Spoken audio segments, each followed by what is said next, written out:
Presiden Prabowo kembali ke Indonesia usai kunjungan kenegaraan 6 negara. KPK benarkan ada OTT di Pemprov Bengkulu, 7 pelaku diamankan. Rasa penting untuk mengingatkan kembali hak konstitusi seluruh warga negara termasuk penyandang disabilitas. Selamat pagi pemirsa setia Berita Nasional TV, program Berita Nasional Pagi kembali menyapa Anda. Pagi ini kami akan sajikan berita-berita terpanas dan terupdate dari seluruh Nusantara. Mulai dari perkembangan politik, ekonomi, hingga isu sosial yang sedang hangat diperbincangkan. Bersama saya Ajeng Tiara. Presiden Prabowo Subianto mengadakan pertemuan dengan Presiden Uni Emirat Arab Mohammed bin Zayed Al Nahyan atau MBZ di Abu Dhabi pada 23 November 2024. Pertemuan ini juga menjadi ajang untuk mengundang investasi UEA ke Indonesia. Presiden Prabowo Subianto menemui Presiden Uni Emirat Arab Mohammed bin Zayed Al Nahyan pada 23 November 2024. Pertemuan ini untuk memperkuat hubungan kedua negara. Presiden Prabowo mengundang UEA untuk aktif berpartisipasi dalam ekonomi Indonesia dan mengapresiasi dukungan terhadap pendirian Sovereign Wealth Fund Indonesia. Presiden MBZ menyampaikan apresiasi atas kunjungan Presiden Prabowo dan menegaskan pentingnya hubungan bilateral, khususnya di bidang perdagangan dan investasi. UEA dan Indonesia juga telah menjalin kerjasama di sektor strategis seperti energi terbarukan dan keamanan pangan.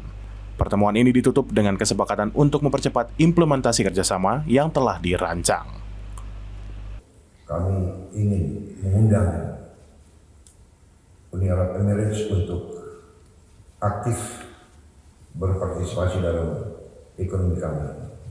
فلذلك نحن ندعو دور الإمارات العربية المتحدة للدخول في مجال لتعزيز التعاون في كثير من المجالات في Indonesia.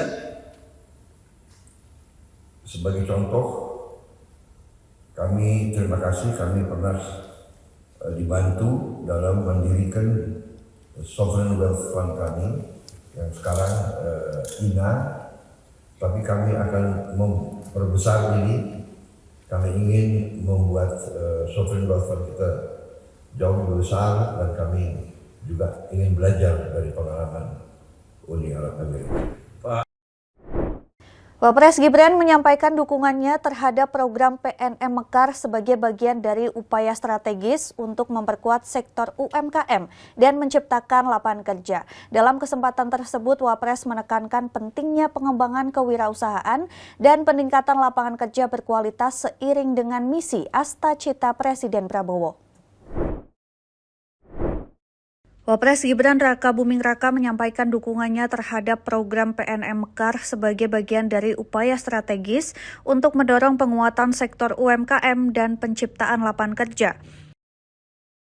Hal ini seiring dengan misi Astacita Presiden Prabowo yang menekankan pentingnya peningkatan lapangan kerja berkualitas dan pemberdayaan kewirausahaan.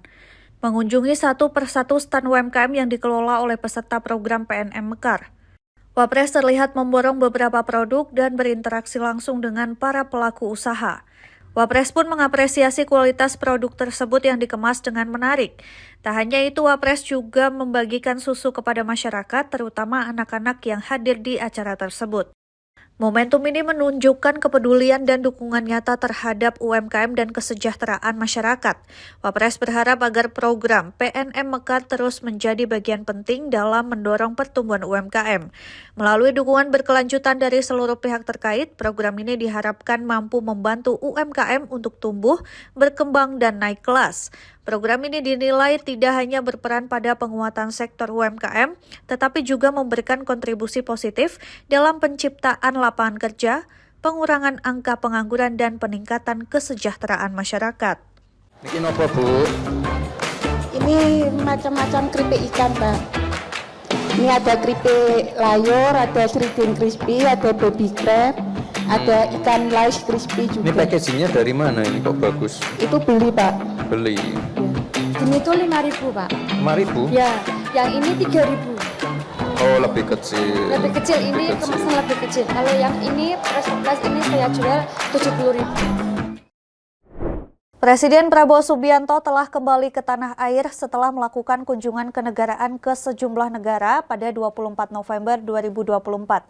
Kedatangannya disambut oleh Wakil Presiden Gibran Rakabuming Raka dan sejumlah menteri kabinet di Bandara Halim Perdana Kusuma, Jakarta.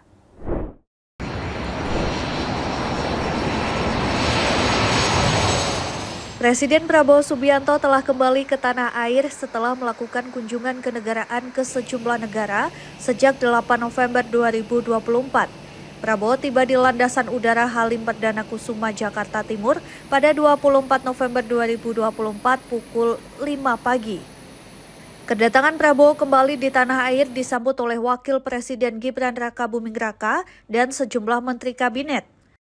Beberapa menteri yang hadir menyambut antara lain Menteri Koordinator Bidang Politik dan Keamanan Budi Gunawan, Menteri Sekretaris Negara Prasetyo Hadi, dan Menteri Pertahanan Syafri Syamsuddin. Selain itu turut hadir Panglima TNI Jenderal Agus Subianto, Kapolri Jenderal Listio Sigit Prabowo, serta Kepala Badan Intelijen Negara Herindra. Dalam kunjungan kenegaraan perdananya ini, Presiden menyambangi 6 negara termasuk China, Amerika Serikat, Peru, Brazil, Inggris, dan Uni Emirat Arab. Selama kunjungan kenegaraan tersebut, Presiden dan para pemimpin negara lainnya menyepakati kerjasama di berbagai sektor mulai dari ekonomi hingga pertahanan. Wapres Gibran Rakabuming hadiri rembuk tani di Saloka Tempark, Jawa Tengah di hadapan lebih dari 5.000 petani. Wapres menyerahkan bantuan pupuk non-subsidi dan meninjau stand program pertanian, termasuk aplikasi Ipubers yang membantu distribusi pupuk bersubsidi. Wapres Gibran Rakabuming hadiri acara rembuk tani yang diselenggarakan oleh PT Pupuk Indonesia di lapangan Saloka Tempark, Jawa Tengah. Acara yang digelar ini dihadiri oleh lebih dari 5.000 petani dari berbagai daerah di Jawa Tengah, di antaranya Demak, Salatiga, dan Kendal. Dalam kesempatan tersebut, Wapres menyerahkan bantuan pupuk non-subsidi kepada 10 kelompok petani dari Kecamatan Tuntang, Banyu Biru, Ambarawa, Bawen, dan Tengaran. Sebagai bentuk apresiasi terhadap upaya mereka dalam meningkatkan hasil pertanian. Selama acara rembuk tani, Wapres juga meninjau beberapa stand, di antaranya stand program Makmur. Program ini bertujuan meningkatkan produktivitas pertanian dengan menciptakan ekosistem yang meliputi pengelolaan budidaya tanaman berkelanjutan, digital farming, akses permodalan, perlindungan risiko, dan jaminan pasar bagi petani. Serta stand aplikasi Ipubers. Aplikasi Ipubers merupakan inovasi untuk mengoptimalkan penyaluran pupuk bersubsidi dan memanfaatkan pencatatan data real-time yang dilengkapi dengan geotagging dan timestamp, memudahkan pencatatan transaksi secara akurat dan transparan. Menurutnya, keberhasilan penyaluran pupuk bersubsidi merupakan langkah penting dalam mendukung ketahanan pangan nasional. Hal tersebut sebagaimana disebutkan oleh Presiden Prabowo dalam Astacita. Presiden Prabowo Subianto telah kembali ke tanah air setelah kunjungan kenegaraan ke 6 negara. Lawatan ini mendapat apresiasi dari Mahfud MD atas keberhasilannya membawa investasi untuk Indonesia. Presiden Prabowo Subianto telah kembali ke Indonesia setelah melaksanakan kunjungan kenegaraan pada hari Minggu 24 November 2024 di Landasan Udara Halim Perdana Kusuma, Jakarta. Dalam kunjungan kenegaraan pertamanya tersebut, Presiden Prabowo mengunjungi 6 negara. Perjalanan kenegaraan dimulai dari Tiongkok, di mana Presiden Prabowo bertemu dengan Presiden Xi Jinping dan sejumlah pemimpin Tiongkok lainnya. Setelah itu, Prabowo melanjutkan lawatannya ke Amerika Serikat untuk berdialog dengan Presiden Joe Biden dan para pemimpin lainnya, termasuk anggota USINDO. Dari Amerika Utara, Prabowo terbang ke Amerika Latin untuk menghadiri KTT APEC di Peru dengan fokus pada komitmen Indonesia terhadap perdagangan yang terbuka dan adil. Di Peru, Prabowo juga mengadakan pertemuan bilateral dengan beberapa pimpinan negara. Selanjutnya di Brasil, Prabowo menghadiri KTT G20 serta Forum Bisnis Indonesia di Brasil dan bertemu dengan Sekretaris Jenderal PBB Antonio Guterres serta sejumlah pemimpin MIKTA. Kunjungan kenegaraan berlanjut ke Inggris, di mana Prabowo melakukan pertemuan dengan Raja Charles III, Perdana Menteri Inggris, dan Wakil Perdana Menteri Inggris. Diskusi difokuskan pada isu pelestarian lingkungan dan pengelolaan hutan yang berkelanjutan. Sebelum kembali ke Indonesia, Prabowo mengunjungi Uni Emirat Arab dan bertemu dengan Presiden Sheikh Mohammed bin Zayed Al Nahyan. Dilansir dari akun X resmi Mahfud MD, ia memberikan apresiasi atas keberhasilan Presiden Prabowo dalam kunjungan kenegaraannya, terlebih dengan keberhasilan membawa investasi 8,5 miliar dolar Amerika Serikat untuk Indonesia. Tim Liputan Berita Nasional TV. Informasi berita lainnya akan kami sajikan usai jeda berikut ini. Tetaplah bersama kami di Berita Nasional Pagi.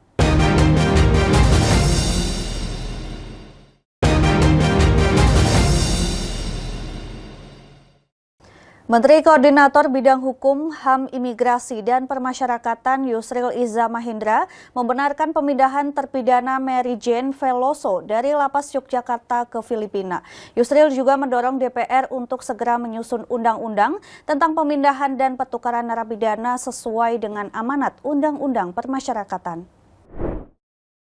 Menteri Koordinator Bidang Hukum, HAM, Imigrasi, dan Permasyarakatan Yusril Iza Mahendra menyampaikan bahwa pemerintah Indonesia memutuskan untuk memindahkan terpidana Mary Jane Veloso dari Lembaga Permasyarakatan Yogyakarta ke Filipina. Meskipun keputusan ini belum berdasarkan undang-undang khusus, tindakan ini dilakukan berdasarkan kesepakatan Mutual Legal Assistance atau MLA antara Indonesia dan Filipina. Melalui MLA, pemerintah Indonesia dapat melakukan pemindahan narapidana dengan dasar kesepakatan antar negara dan diskresi Presiden. Menko Yusril juga mendorong pemerintah bersama DPR untuk menyusun undang-undang tentang transfer of prisoners dan exchange of prisoners atau pemindahan dan pertukaran narapidana sesuai dengan amanat Undang-Undang Permasyarakatan yang ada.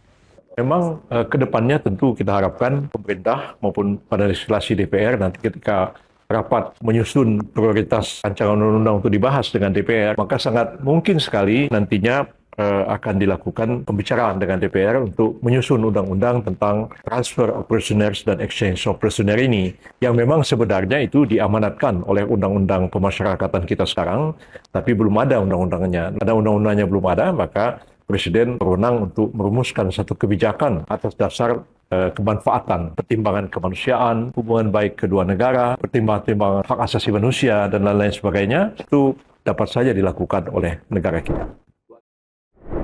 Wakil Ketua Umum Partai Golkar Idrus Marham menegaskan Ketua Umum Golkar Bahlil Lahadalia menerima berbagai kritikan dan masukan dari para kader partai.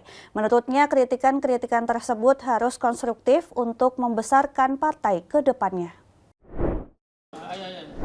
Idrus Marham mengatakan Bahlil Lahadalia mengajak seluruh kader Golkar untuk bersatu membesarkan partai. Apalagi menurutnya Ketum Golkar membuka ruang dialog, diskusi hingga kritikan demi masa depan Golkar yang lebih baik. Idrus menegaskan karakter Partai Golkar adalah partai yang menekankan dialektika ide dan gagasan. Oleh karena itu Partai Golkar terbuka dengan siapa saja yang ingin memberikan ide dan gagasan untuk kebesaran partai. Lebih lanjut Idrus menyampaikan bahwa pihaknya tidak akan tinggal diam jika ada yang terus mengganggu Partai Golkar. Saya ini adalah aktivis murni. Saya lahir dari sebuah proses. Ya, jadi darah saya jelas di Golkar. Itu kata Ketua Umum. Dan karena itu meskipun saya Ketua Umum, silakan mengkritisi saya logik, faktual, rasional sebagai pencerminan daripada doktrin karya kekaryaan yang menjadikan ide dan gagasan sebagai instrumen, dan ide dan gagasan instrumen itu dijadikan sebagai sebuah program. Mari program ini kita laksanakan sebesar-besarnya. Orientasinya satu, ya, satu, bagaimana memenuhi kebutuhan rakyat, bagaimana menyelesaikan masalah rakyat, dan secara visioner bagaimana memberikan harapan masa depan yang lebih baik kepada rakyat. Ini aja Golkar ini. Nah, Ketua Umum nantang kayak gitu daripada cawe-cawe di luar, lalu kemudian mengaku tidak ada tradisi Golkar seperti itu. Tradisi Golkar itu sebagai pencerminan daripada karya kekaryaan adalah perdebatan konseptual. Tim penyidik Komisi Pemberantasan Korupsi KPK mengamankan 7 orang dan uang tunai saat menggelar operasi tangkap tangan atau OTT di Kota Bengkulu pada Sabtu 23 November 2024. Belum diketahui secara detail mengenai jumlah uang lantaran masih dalam proses perhitungan. Tessa belum membeberkan identitas 7 orang yang tertangkap tangan dalam operasi senyap. Ia juga masih enggan mengungkap dugaan korupsi yang menjerat sejumlah pihak tersebut. Benar, Komisi Pemberantasan Korupsi melakukan kegiatan tangkap tangan di lingkungan pemerintah Provinsi Bengkulu. Ada sekitar 7 orang yang diamankan dan turut diamankan sejumlah uang yang masih dihitung. Untuk lengkapnya akan disampaikan secara resmi oleh lembaga sore atau malam nanti. Polda Metro Jaya kembali menangkap 1 orang buronan kasus judi online yang melibatkan beberapa orang pegawai Kementerian Komunikasi dan Digital RI serta puluhan orang masyarakat sipil. Hingga saat ini pihak kepolisian telah menetapkan 24 orang tersangka dan menyita barang bukti uang tunai ratusan miliar rupiah. Subdit Jatanras Direktorat Reserse Kriminal Umum Polda Metro Jaya masih terus menyelidiki kasus judi online yang melibatkan 10 orang pegawai kementerian dan beberapa orang masyarakat sipil. Hari ini, penyidik Subdit Jatanras Direktorat Reserse Kriminal Umum Polda Metro Jaya kembali menangkap 1 orang buronan berinisial B di Jakarta. Dari hasil pemeriksaan penyidik, pelaku berinisial B ini bukan pegawai dari Kementerian Komdigi, namun terlibat mengelola web judi online agar tidak diblokir. Ditemui di Mapolda Metro Jaya pada Sabtu sore, Kabid Humas Polda Metro Jaya Kombes Pol Ade Ari Syam Indriadi mengatakan, selain menangkap B, penyidik juga menyita barang bukti uang tunai senilai 5 miliar rupiah, di mana uang miliaran rupiah tersebut merupakan setoran dari beberapa bandar judi online agar situsnya tak diblokir oleh pihak Komdigi.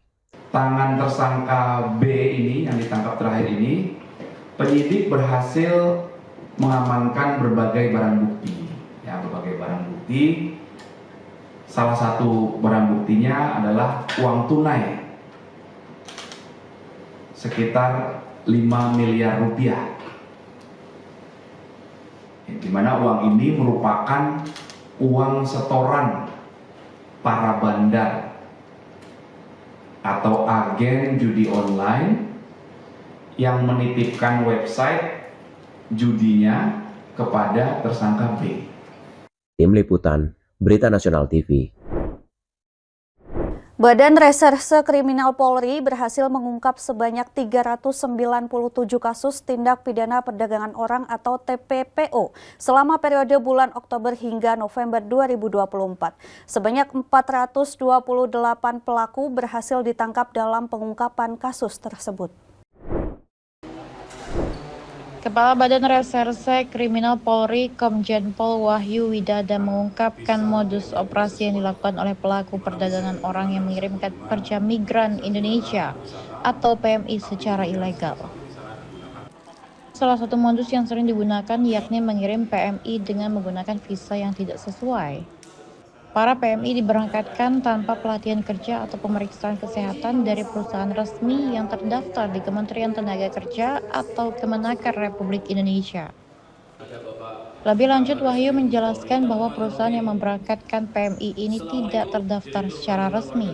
Bahkan, negara tujuan PMI sering tidak sesuai dengan yang dijanjikan. Sebagian dari mereka bahkan dijadikan pekerja seks komersial. Selain itu, Wahyu mengungkapkan modus lainnya yaitu eksploitasi anak melalui aplikasi online, di mana anak-anak dijanjikan pekerjaan bergaji tinggi, namun pada kenyataannya mereka dieksploitasi secara ilegal.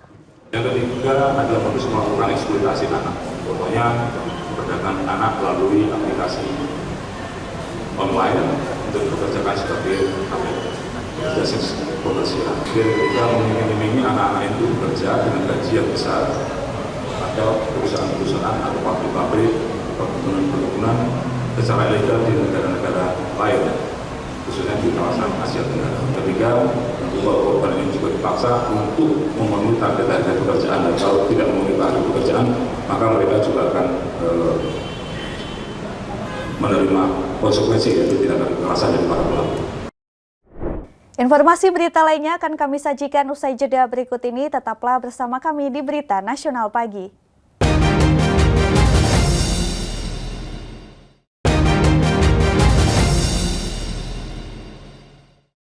KPU Kota Bandung gencar lakukan sosialisasi Pilkada Serentak 2024 jelang 2 hari masa pencoblosan. Hal tersebut guna meningkatkan partisipasi publik dalam Pilkada di Kota Bandung, sekaligus memberikan hak kepada seluruh lapisan masyarakat dalam mendapatkan informasi dan edukasi seperti yang diikuti oleh puluhan perwakilan masyarakat kelompok marginal di Kota Bandung. Sesuai dengan tugas dan fungsi penyelenggara pemilu, KPU Kota Bandung terus berupaya melakukan sosialisasi Pilkada 2024 di Bandung. Kali ini pihaknya menggelar sosialisasi bersama puluhan perwakilan masyarakat dari kelompok marginal.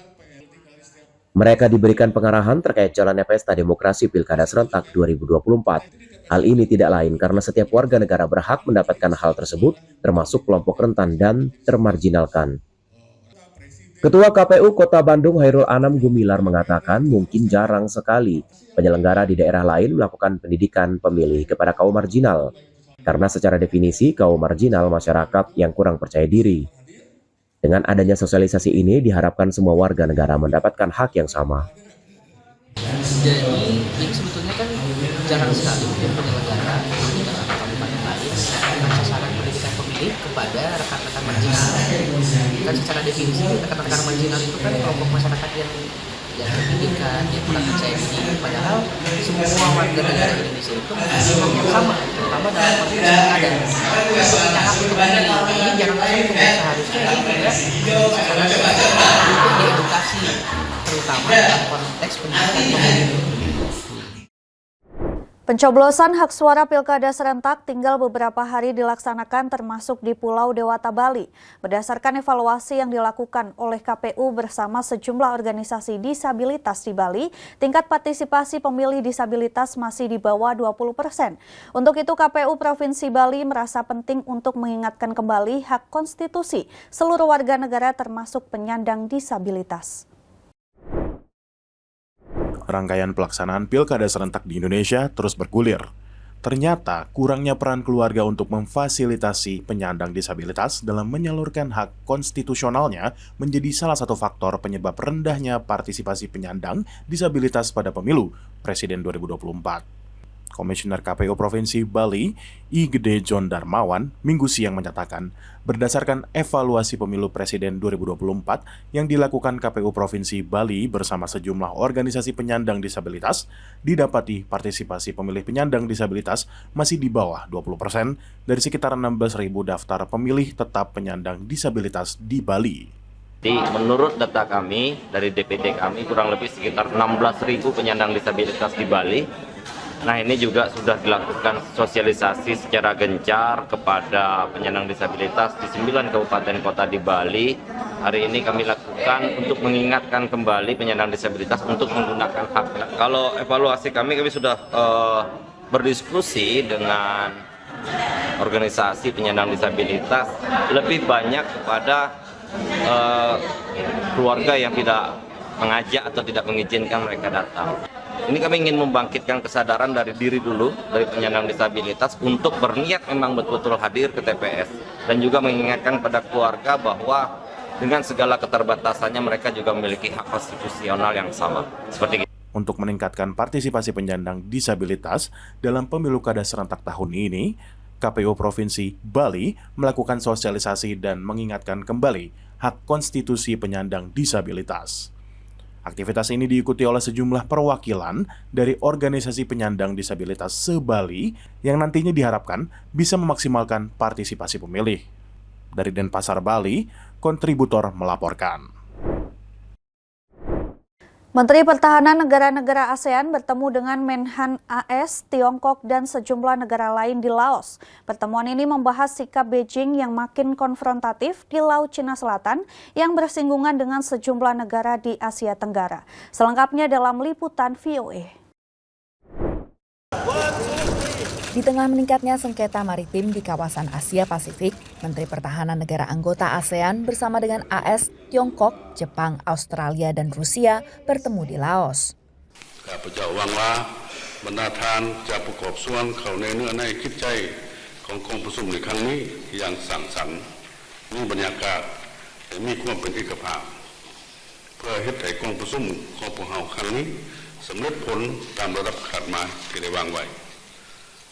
เพื่อเป็นพื้นฐานให้แก่การสืบต่อในการร่วมมือทางด้านวิงานป้องกันศาสตร์ของอาเซียน Selain sengketa maritim, pertemuan juga membahas perang Rusia-Ukraina, konflik di Timur Tengah, dan ketegangan di Semenanjung Korea. Dalam pertemuan ini, Menhan Tiongkok menolak ajakan bilateral dengan AS. AS menyebut kesempatan ini penting untuk memberikan optik bagi kawasan terkait hubungan militer kedua negara. Now, I regret that the PRC chose not to meet here.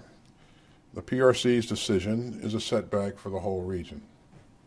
As I've said consistently, the right time to meet is any time.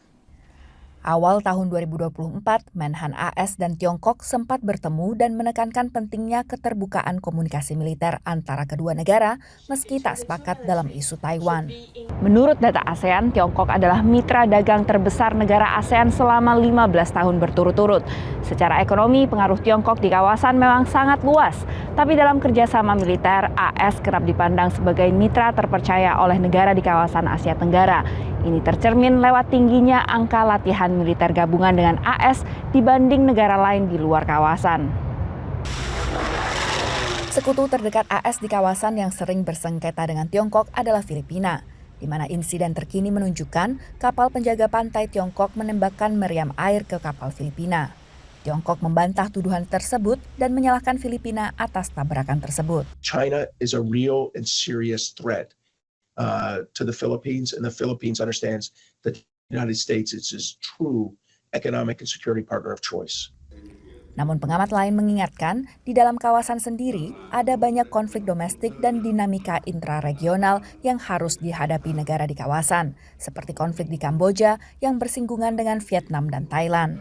I think there are certain parties that believe that security concerns is China, should be China, only China. But then there is an elephant in the room. Regional countries have certain security concern that are closer to homes. Posisi AS di kawasan masih akan terus dicermati pengamat, terutama mengikuti transisi pemerintahan dari pemerintahan Joe Biden ke Presiden terpilih Donald Trump. Dari Washington DC, Virginia Gunawan dan tim VOA. Pemirsa, informasi tadi sekaligus mengakhiri jumpa kita. Demikian Berita Nasional Pagi telah menemani Anda. Saya Ajeng Tiara beserta kru yang bertugas pamit undur diri. Selamat pagi dan selamat beraktivitas.